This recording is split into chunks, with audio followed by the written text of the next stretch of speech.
What's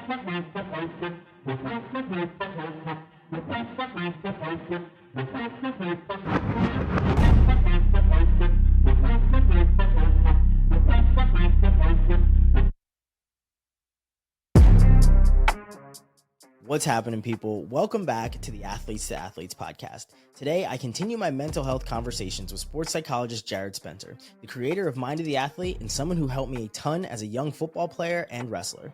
We discuss how he created the Mind of the Athlete brand, how the mental health space has evolved over the years, what athletes are doing to maintain their mental health, as well as some advice to keep a healthy mind. I really hope that you enjoyed today's conversation as well as learn from it. And as always, I appreciate you listening to the A2A podcast.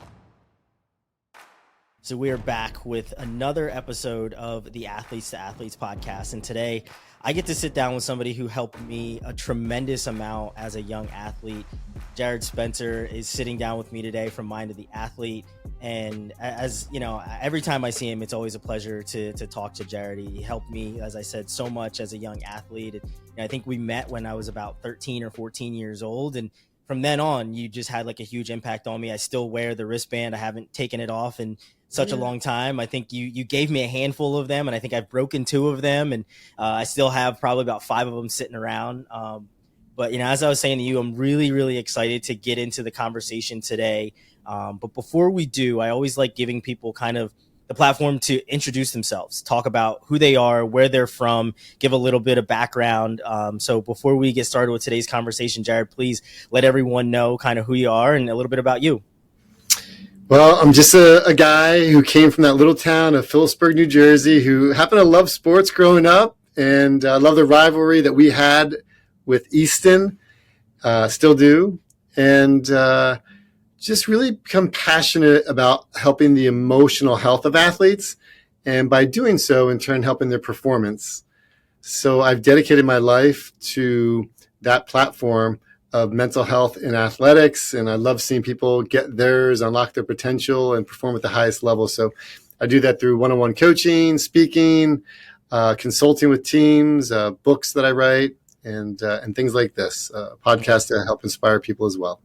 Yeah. And, like I said, you've helped me a tremendous amount. I've read your books. You've, sent them to me, and, and they've been a tremendous help for me. But you grew up an athlete. You were a wrestler here in the Lehigh Valley. What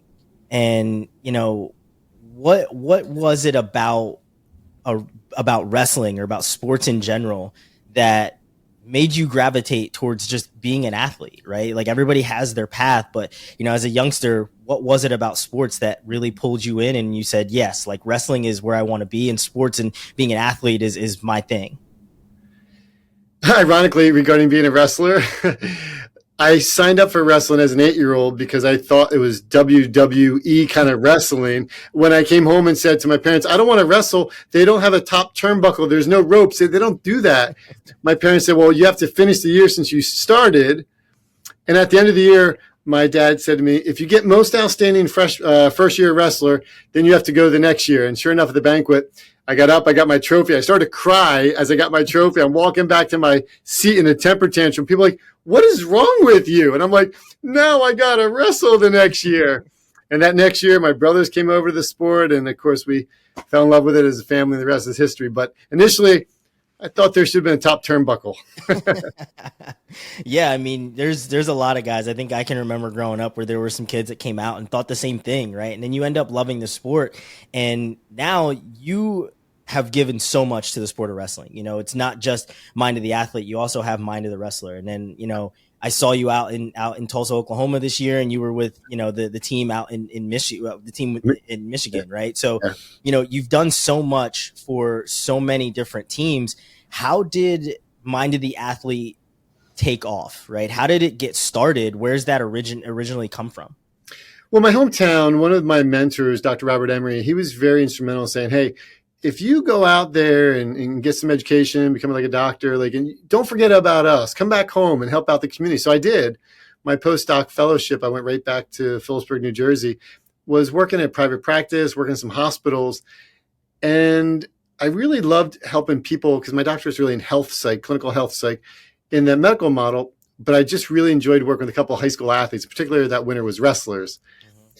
So I started to think, wow, this is enjoyable. Can I really just focus a career on having people thrive and sharing psychological principles that would not just help you get out of the hospital, but maybe, become a state champion or maybe get a scholarship and go off to college.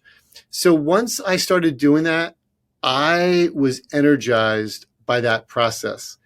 And I went around to every team in the Lehigh Valley I could saying, can I give a free speech? Can I talk to your team?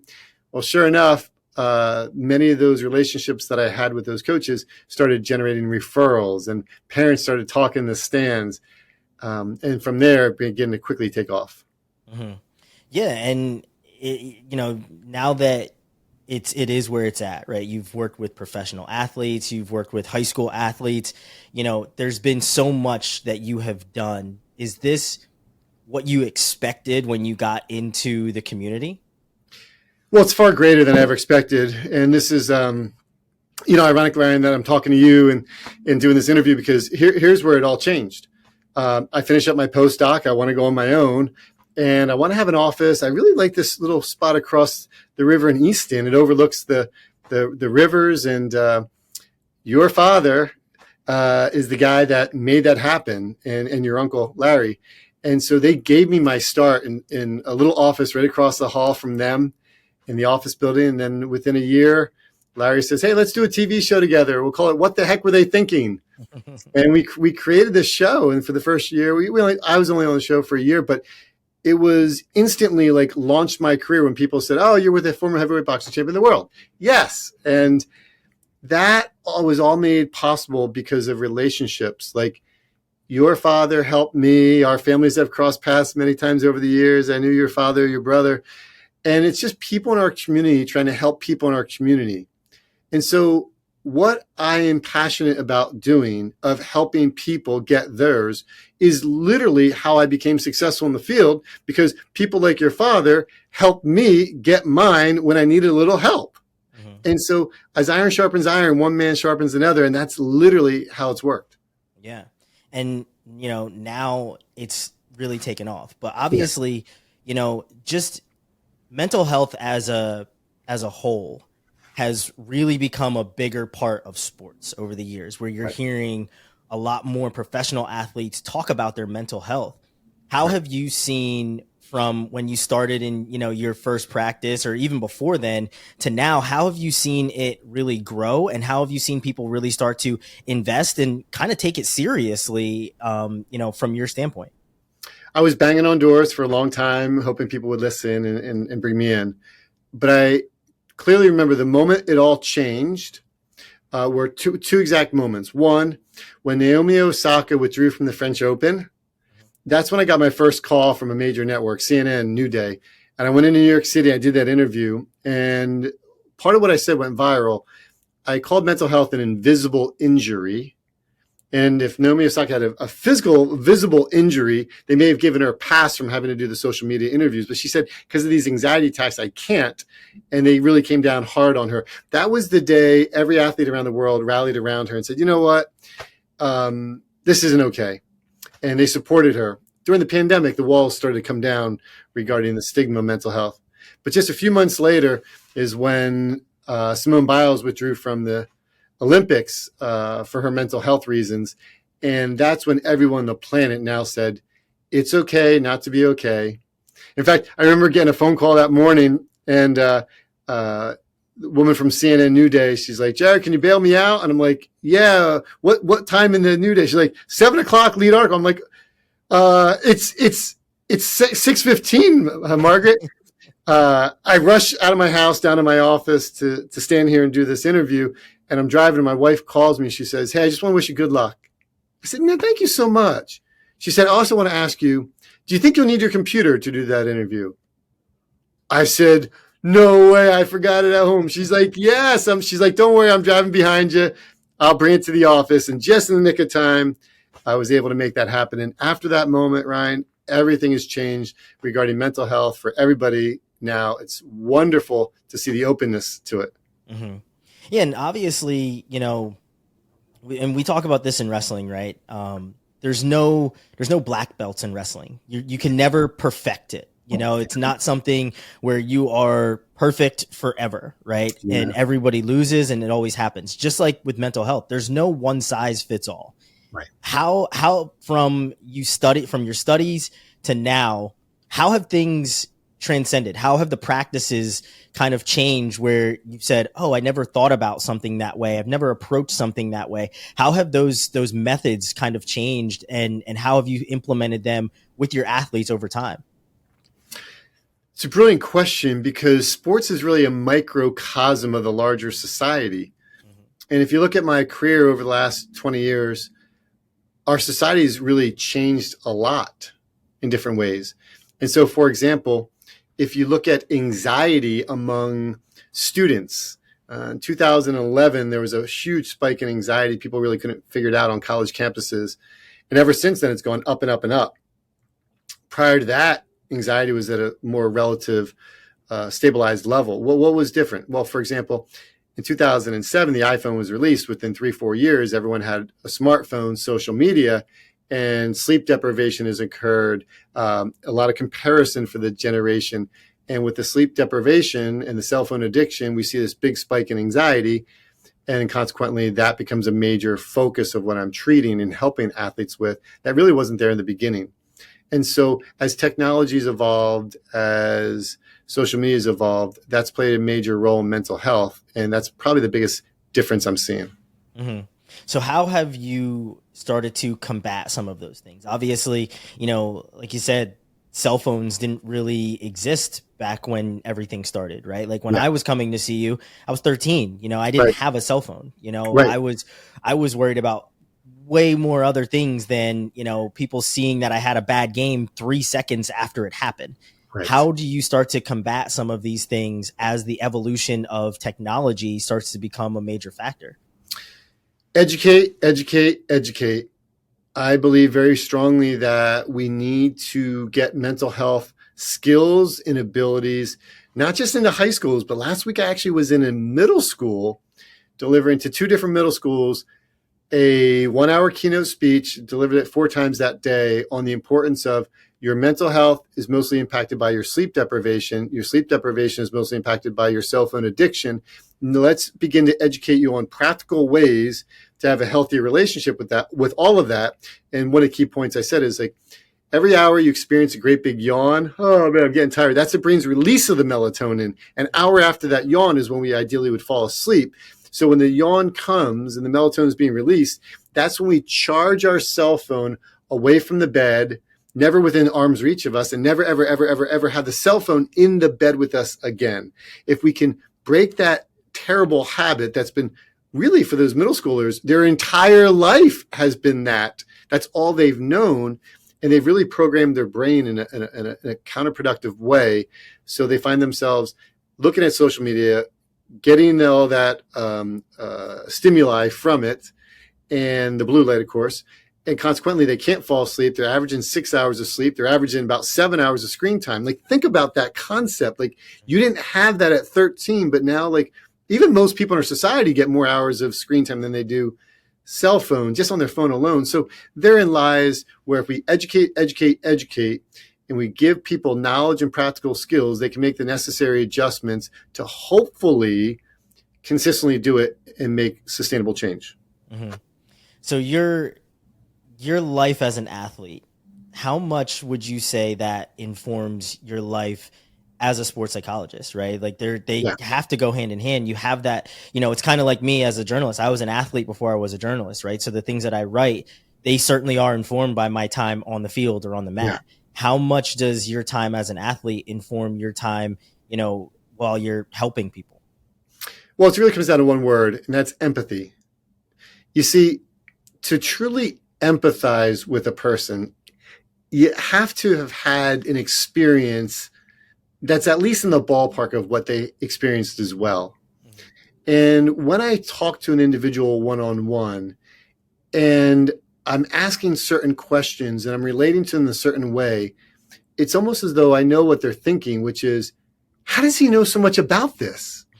Yeah. And it's not like know so much about it, like head knowledge, like he's really coming from his heart. So for example, I spoke with an athlete recently who's pondering, do I return or do I retire? Because of this injury. And I've spoken to him quite a bit about it. And then after a long while, then I'll disclose and say something like, hey, not only do I understand this, professionally and having helped people, but like, I get it. Like I went through that same process for like 2-3 years, and it was a real battle. And then they're like, I knew you knew it. Like you weren't just like saying it like some guy who kind of studied it. It's like you lived it. And it's like, yes, that's why I can empathize with you. And empathy in counseling is really the secret sauce. Mm-hmm. So as I said, you have Mind of the Athlete, but there's multiple layers to Mind of the Athlete. You have a lot of things established under the Mind of the Athlete umbrella. Talk about that a little bit. How did you establish so many of these other sectors of Mind of the Athlete? At the end of the day, we're all just people. And really, when I say I'm a sports psychologist, I'm really just a psychologist. And really, the sports part becomes the marketing part. And I really enjoy helping a certain demographic of our society. Mm-hmm. But I also realized that there are lots of people that need help. So when I started Mind of the Athlete, then it became, Mind of the Athlete, Mind of the Coach, Mind of the Parent, the trifecta. And then I started having specialty brands, Mind of the Swimmer, Mind of the Wrestler, Mind of the Runner. And then it morphed to like Mind of the Mother, right? Moms have a unique situation when it comes to just motherhood. Mm-hmm. And then Mind of the Leader has been a huge one, which translates to the business community. And Mind of the Student, I mentioned I was in a middle school under the brand Mind of the Student, or Mind of the Teacher I'll do in August, Mind of the Administrator in August. And so a little bit like Chicken Soup for the Soul, I created a brand that could easily be replicated and distributed to other areas under different titles that are very similar. Mm-hmm. Yeah. So how much, with being spread out, right, and having the brand as a whole, how much are you kind of split, right? Are you more on the athlete side? Or are you more on kind of these other, probably more niche kind of sources, right? Where you're talking to moms or you're talking to administrators. How much are you spread thin with having so many different branches? 2/3 athletes. It really is 2/3 athletes. And then 1/3 a hybrid of business leaders and coaches primarily. And so business leaders, Mind of the Leader, Mind of the Coach, that's a big one. Mind of the Parent, a little bit here and there. Mind of the Student, a little bit here and there.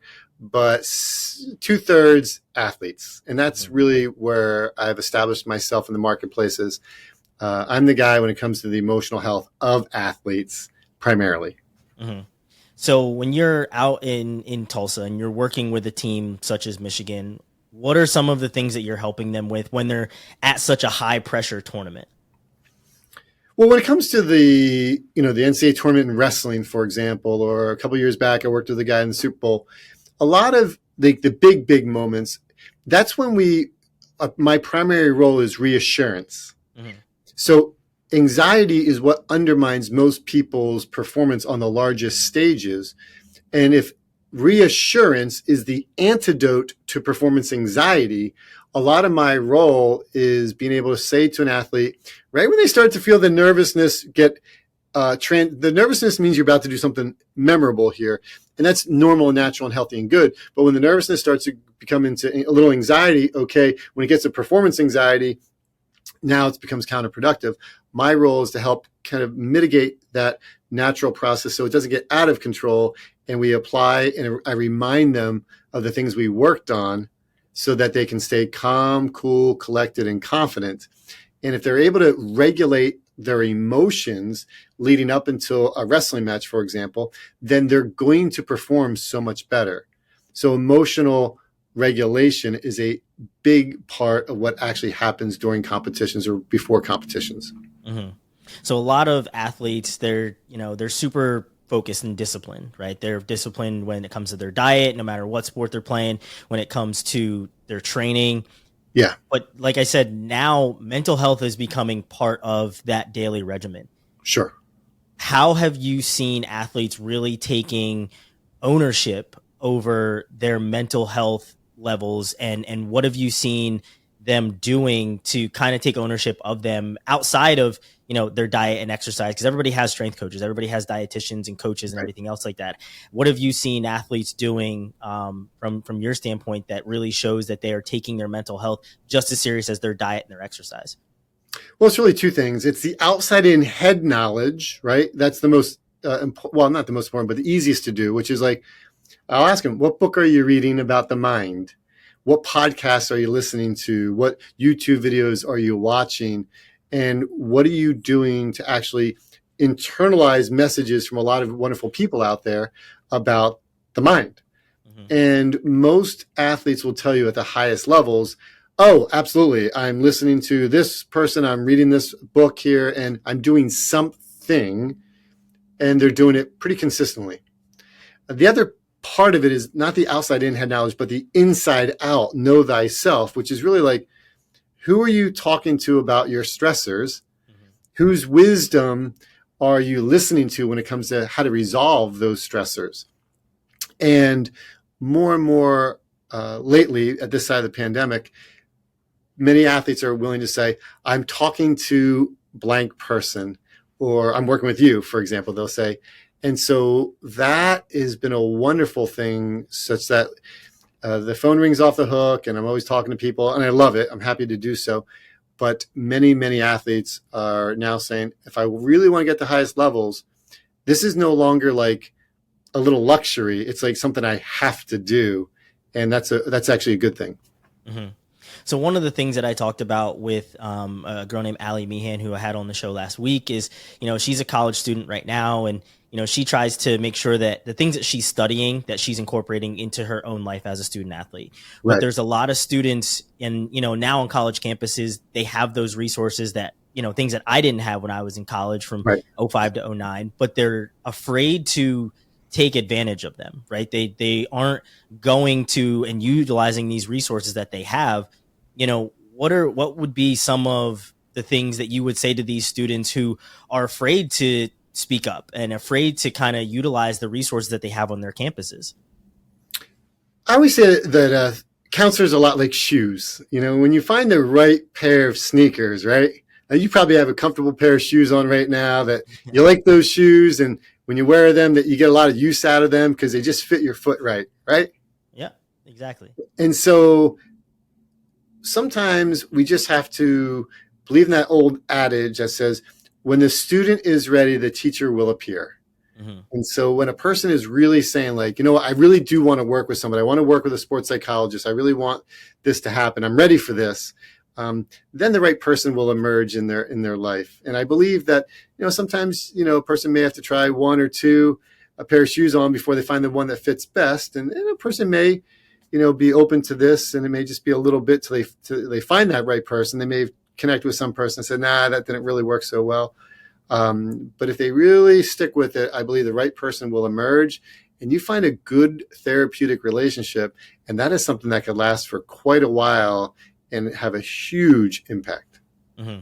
So what are some of those academic things that you studied that may be a little bit different now, right? The world is obviously changing by the second. We talked about the role of technology and the role of screen time. What are some of those academic sources that you can remember studying that now it's like, okay, this has changed, right? This is something that we really have to look into and make some changes with.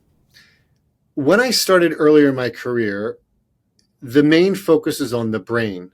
We believed, for example, that if a person was low in serotonin, that they would be depressed. That's more the happiness drug.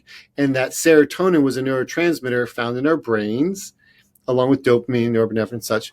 But we've now understood through great science that actually when it comes to mental health, a lot of mental health is determined not just by the brain, but also by the gut. Mm-hmm. And some studies show that at least half, maybe in upwards to 90% of serotonin is actually manufactured in our gut. So therefore, how we eat not just impacts how we feel, but it has a much broader impact on mental health. So I believe strongly in working with licensed nutritionists out there, good quality people that can really educate a person on what is going on as soon as they, before they even think about that food and then eat that food, and how does our nutrition impact our mental health, our focus, and then in turn our performance. Mm-hmm. Yeah, I mean, obviously things are always going to be changing, and the academic sources that anyone studies are going to be looked at, with a kind of under a microscope after some years, and you're seeing that firsthand that some of the things that you studied are definitely going to change. So with that, and you just said that you're working with nutritionists and things like that. Are those some of the ways that you have expanded your practice? Is making sure that you're working with people that aren't just focused on the mind, but are focused on the body holistically? When I trained at the Diamond Headache Clinic in Chicago as a pre-doctoral intern, one of my favorite parts of that was in the mornings on Thursdays, or that was one of the days we'd get together, all the doctors and all the staff would all get together in the morning and say, okay, here's patient X, and let's talk about patient X. And they go around the room from the physical therapist to the psychologist to the physician to the nurse to the speech pathologist, whatever, the whole team of people. And instantly I said to myself, this is really the way that healthcare should be done. Like, this is the way that a person can thrive. And headaches really are interdisciplinary. And if we could figure it all out together, we could help a person. And so when I went into health psychology, I subscribed to that model. Now, in the sports world, there's a growing openness to that same model. And the people that are doing it the best really do have the whole team of providers all around. And we communicate with each other to the degree that we can with confidentiality, HIPAA and such, but to help an individual thrive. And so I believe in that holistic team approach. And the more collaborative we can get with a person, the more the ultimate outcome we can achieve, which is obviously good emotional health, or in my case here, clear mind. And with the clear mind comes better performance. Mm-hmm.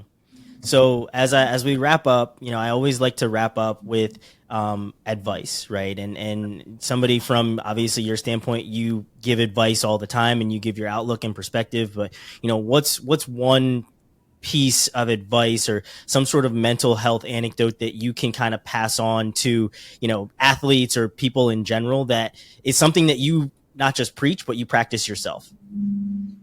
Oh, absolutely. Well, one of the first would just be like, make sure you're talking to somebody, right? I always tell people, like, I have a psychologist. I've been in therapy for years. Now, why do I do that? It's because Einstein said it best. A problem cannot be solved at the same level of consciousness for which it was created. And so the truth is, like, we all have created to a certain degree our own problems in our mind. And that's not to say that, life hasn't given us like hardship, but it's to say that I can help other people figure out their problems because I'm coming at them from a different level of consciousness. I see it from a different perspective. But I would be a fool to think that I could just solve all of my own problems when the truth is, like, how I'm thinking about them, I've kind of created them. And so I believe that it's great wisdom for every athlete out there and every person out there to have somebody that they can speak openly and freely to, not just about the public life, which many athletes have out there, or the private life, which, some people know about, but then also the secret life, the things that, like, we don't want other people to know these things about us because they might not look upon us favorably, or we don't know who we could turn to about that complex interpersonal dynamic we have with that family member. Whatever it may be, having somebody that we can speak with openly and freely. Ideally, I always encourage licensure because of the HIPAA laws and the confidentiality that surrounds that conversation, especially that we can really feel like we can open up and we can do that inner work that makes a huge, huge difference. Yeah.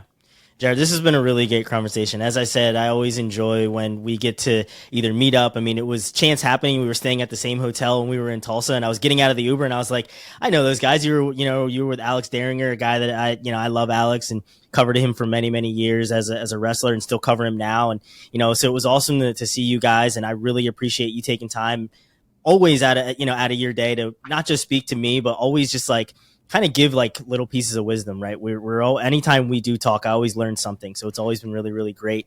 To kind of finish up, do you have anything else that you would like to leave us with before we wrap up today? Well, I would say to you, Ryan, in particular, and the people listening to this, that you're a great example. When I first met you as a young man, you've taken athletics and the life lessons that you've learned through athletics, and you've parlayed that into an amazing career as a journalist. And now, like, you're thriving, you impact so many people positively, that you give back to the community, you do so much good. And it's a real pleasure for me to think I maybe had a small impact on your life. But as we talked about earlier, it's like, well, generationally, like, like your father impacted me, I impact you, you're impacting like others. And if we all continue to be open to that process of like helping others, serving others, giving to others, doing good for the community, then I really think there's incredible gratitude in our hearts. And there's a joy there that surpasses all understanding. And it just fills us up, and it makes us love what we do. So keep doing what you do. You obviously love it, and you're making a huge impact. And I appreciate this time together today.